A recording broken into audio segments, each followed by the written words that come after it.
ናይ ሎሚ ከዓ ፍልይ ዝበለ መደብ ሒዘልክን መፅአ ኣለኹ። እዚኣ ዘርእየክን ዘለኹ ሊፕስቲክ እያ ናይ ከንፈር ብጣዕሚ ኣነ ብጣዕሚ ፈትየያ ኣለኹ።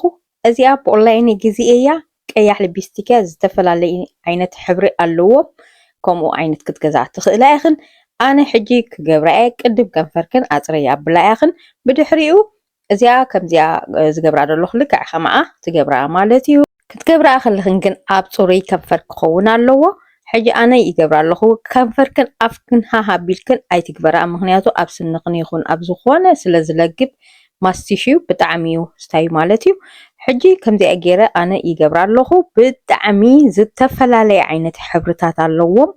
ኣነ ብጣዕሚ ፈትያ እዚኣ ሊፕስቲክ ኣነ ቀይሕ ሊፕስቲክ እየ ዝፈቱ ብጣዕሚ ኩሉ ግዜ ትሪእያ እንትኾና ይኽን ቀይሕ ሊፕስቲክ ብጣዕሚ ከፀለኒ ዝደሊ ሕጂ 10 ደቂቕ ድሕሪ 10 ደቂቕ ክምለሰክን ክትሪእያ ኢኽን ናይዚኣ ሊፕስቲክ እታ ዝበለፀት ዘለዎ ንሰለስተ መዓልቲ ምሳኻ ይፀንሕ እዩ ብጣዕሚ ፅቡቕ ብሕልፊ ስራሕ ትውዕል ተኮይንካ ስራሕ ትወኽ ተኮይንካ ዝኾነ ነገር እዚኣ ስራሕካ ተቃልለልካ እያ ብጣዕሚ ፅብቕቲ እያ ልክዕ ከም ናይ ማስክ እያ ምስ ገበርካያ ን10 ደቂቕ ትነቅፅ እያ ብድሕሪኡ ትቕልጥዎ ማለት እዩ።